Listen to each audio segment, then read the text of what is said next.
ପଛପଟରେ ଯୋଉ ବଡ଼ ଗଛଟି ଦେଖାଯାଉନି ସେ ତାର ଫୁଲର ଆଜି ଗୋଟେ ଫାଇଦା ଉଠେଇବା ହେଲା। ପ୍ରଥମେ ତାର ଫୁଲକୁ ଏମିତି ଭଲ ଭାବରେ 2ରୁ 3 ଥର ପାଣିରେ ଧୋଇଦେବେ।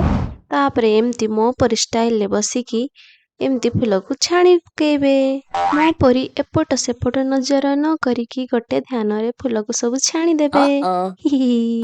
ତାପରେ ଫୁଲକୁ ଏମିତି ଗୋଟେ ପାତ୍ର ରଖିଦେବେ ଯୋଉଥିରେ କି ପାଣି ସବୁ ନିଗାଡ଼ି ଯିବ। ପାଣି ନିଗାଡ଼ିଲା ଭିତରେ ଆପଣମାନେ ଯଦି ମୋ ଚ୍ୟାନେଲରେ ନୂଆ ଅଛନ୍ତି ତେବେ ଚ୍ୟାନେଲକୁ ସବସ୍କ୍ରାଇବ କରନ୍ତୁ। କଡ଼େଇରେ କିଛି ସୋରିଷ ତେଲ, ଲଙ୍କା, ପଞ୍ଚଫୁଟଣ ପକେଇକି ଶାଗ ପକେଇକି ଏମିତି ଭଲ ଭାବରେ ଗୋଳେଇ ଦେବେ। ତାପରେ ଲୁଣ, ହଳଦୀ ସ୍ୱାଦ ଅନୁସାରେ ପକେଇଦେବେ। ତାପରେ ତାକୁ ବି ଭଲ ଭାବରେ ଗୋଳେଇ ଦେବେ। ଆଚ୍ଛା କହିଲେ ଦେଖି ମୁଁ ଭିଡ଼ିଓରେ କେତେ ଥର ତାପରେ ବୋଲି ୟୁଜ୍ କରିଛି?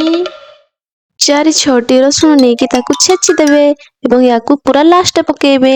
ଦେଖନ୍ତୁ ଟମାଟୋ ପକେଇବେ ତାପରେ ଭଲ ଭାବରେ ତାକୁ ଭାଜିଦେବେ। ଛେଚା ହେଇଥିବା ରସୁଣକୁ ତାପରେ ପକେଇଦେବେ। ଡିଶଟି କେମିତି ହେଇଛି ଟେଷ୍ଟ କରିକି ମୋତେ ନିଶ୍ଚିତ ଜଣେଇବେ।